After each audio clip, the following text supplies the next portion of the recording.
तो आज हम लॉरेंस जी मैकमिलन की जो मशहूर किताब है options as a strategic investment, उस पर थोड़ी गहराई से बात करने वाले हैं। हाँ बिल्कुल। हमारे पास इसकी एक समीक्षा है और साथ में कुछ खास रणनीतियों की एक चीट शीट भी। मकसद ये है कि इस भारी भरकम किताब से जरूरी बातें निकाल सके। हाँ, और इसे ऑप्शन ट्रेडिंग की दुनिया में लोग बाइबल जैसा मानते भी हैं, और शायद सिर्फ इसलिए नहीं कि ये करीब 1000 पन्नों की है। 1000 पन्ने? बाप रे। हाँ, समीक्षा भी यही कहती है कि इसकी असली ताकत इसकी डिटेलिंग और रिस्क मैनेजमेंट पर जो जोर है उसमें है। अच्छा। तो हमारा काम है कि इस घने जंगल से कह सकते हैं रास्ता निकालकर कुछ मोती चुन लें, खासकर उनके लिए जो ऑप्शंस को समझना शुरू कर रहे हैं। ठीक है, तो खोलते हैं पिटारा। मतलब ये किताब सिर्फ स्ट्रैटेजीज की लिस्ट नहीं है, जैसा आपने कहा मानसिकता, वोलैटिलिटी, ये सब भी है। बिल्कुल, समीक्षा भी यही पॉइंट आउट करती है। ये सिर्फ क्या करना है ये नहीं बताती, बल्कि क्यों करना है और कैसे सोचना है इस पर भी फोकस है। अच्छा, किताब में सुना है 70 से भी ज्यादा रणनीतियां हैं। हाँ, 70 से ज्यादा हैं। एकदम बेसिक से शुरू करके, मतलब कॉल और पुट क्या है, वहां से लेकर काफी कॉम्प्लेक्स चीजें भी हैं, जैसे स्प्रेड्स, स्ट्रैडल्स, बटरफ्लाइज वगैरह।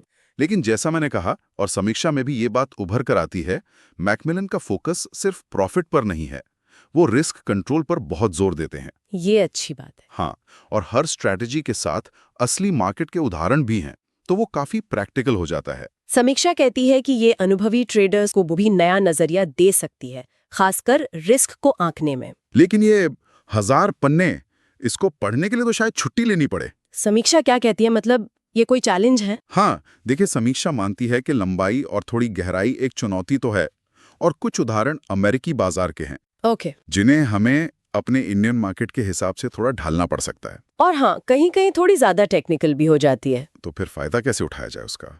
समीक्षा कुछ बताती है इस बारे में? समीक्षा का निचोड़ यही है कि इसे एक नॉवेल की तरह एक बार में पढ़ने की कोशिश ना करें। इसे एक रेफरेंस बुक की तरह इस्तेमाल करें, जब जरूरत हो तब देखें। अच्छा, और ये किन लोगों के लिए ज्यादा काम की है? ट्रेडर्स के लिए तो है ही, निवेशक मतलब जो हेजिंग करना चाहते अपने पोर्टफोलियो की, और फाइनेंस के स्टूडेंट्स। ओके, समीक्षा के हिसाब से किताब का मेन मैसेज यही है कि ऑप्शंस को सट्टा या जुआ समझने की बजाय अगर सही से इस्तेमाल करें तो ये स्ट्रेटेजिक इन्वेस्टमेंट और रिस्क मैनेजमेंट के बहुत पावरफुल टूल बन सकते हैं। दिलचस्प। अमेरिकी उदाहरणों को अडेप्ट करना होगा, पर जो सिद्धांत हैं, जो प्रिंसिपल्स हैं, वो तो यूनिवर्सल हैं। बिल्कुल, फिलॉसफी तो समझ आ गई। अब जरा वो चीट शीट वाली कुछ रणनीतियों पर आते हैं, जैसे कवर्ड कॉल। ये तो काफी सुना है। चीट शीट क्या खास बताती है इसके बारे में? चीट शीट इसे हल्के, तेजी वाले या फिर न्यूट्रल मार्केट के लिए बताती है। सीधी सादी रणनीति है। हाँ। पर समीक्षा में एक दिलचस्प बात यह है कि मैकमिलन इसे सिर्फ इनकम कमाने का तरीका नहीं मानते, वो सही स्ट्राइक प्राइस चुनने पर बहुत जोर देते हैं। अच्छा। हाँ, मतलब वो दाम जिस पर सौदा होगा, और ये भी कि कितनी इनकम के लिए आप कितना मौका गंवा रहे हैं, यानी अपॉर्चुनिटी कॉस्ट, इसके बीच बैलेंस बनाना जरूरी है। तो ये सिर्फ कॉल बेचने से कहीं ज्यादा गहरी बात है।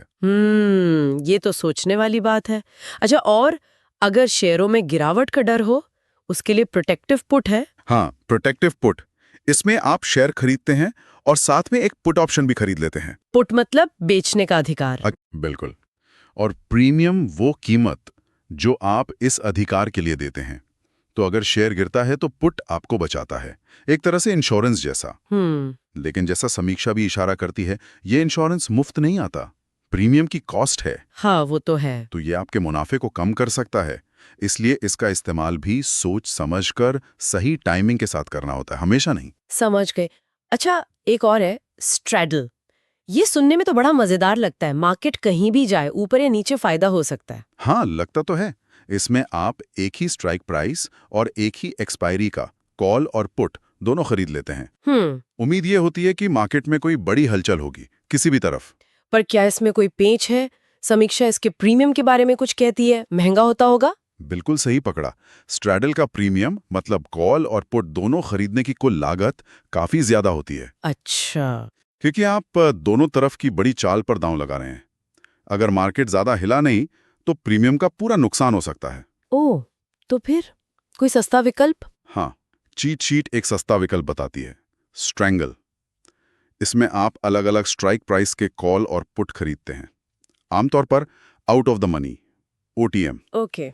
इससे लागत कम हो जाती है, लेकिन फिर मुनाफे के लिए मार्केट में और भी बड़ी चाल चाहिए होती है। मतलब ट्रेड ऑफ है। अच्छा, और अगर मार्केट के शांत रहने की उम्मीद हो, ज्यादा हलचल ना हो? उसके लिए भी रणनीतियां हैं। चीट शीट में जैसे आयरन कॉन्डोर का जिक्र है। आयरन कॉन्डोर नाम तो बड़ा भारी है। हाँ, समीक्षा के अनुसार ये कम वॉलेटिलिटी वाले माहौल में एक सीमित दायरे में रेगुलर इनकम बनाने का एक तरीका हो सकता है। इसमें रिस्क भी लिमिटेड होता है। अच्छा। पर इसमें एक साथ 4 अलग-अलग ऑप्शंस इस्तेमाल होते हैं, तो इसे समझना और मैनेज करना थोड़ा सा कॉम्प्लेक्स है। लेकिन ये दिखाता है कि ऑप्शंस कितने फ्लेक्सिबल हो सकते हैं। वाकई, ये तो बस कुछ ही उदाहरण थे। आपने बताया कि स्रोत में 10 रणनीतियों की लिस्ट और एक टेबल भी है। हाँ, एक क्विक रेफरेंस टेबल है जो बताती है कि किस मार्केट व्यू के लिए कौन सी रणनीति बेहतर हो सकती है और उसका रिस्क रिवॉर्ड प्रोफाइल कैसा है। काफी काम की चीज है वो। बढ़िया। तो कुल मिलाकर समीक्षा और चीट शीट दोनों इस बात पर सहमत हैं कि ये किताब options as a strategic investment सिर्फ एक रेसिपी बुक जैसी नहीं है, ये एक डिटेल्ड रेफरेंस गाइड है। ये ऑप्शन ट्रेडिंग को सिर्फ अटकलबाजी या सट्टेबाजी से ऊपर उठाकर एक स्ट्रेटेजिक सोच और रिस्क मैनेजमेंट के नजरिए से देखने में मदद करती है। ये रणनीतियां जानना तो ठीक है, पर असली चुनौती तो शायद ये है, जैसा किताब और समीक्षा दोनों इशारा कर रहे हैं, कि कोई इन जटिल उपकरणों को अपने पर्सनल इन्वेस्टमेंट गोल्स, मार्केट की अपनी समझ और सबसे जरूरी अपनी रिस्क लेने की क्षमता के हिसाब से कैसे ढालें। बिल्कुल, ये सबसे अहम सवाल है। यही शायद वो पहेली है जिस पर हर निवेशक या ट्रेडर को खुद सोचना पड़ेगा।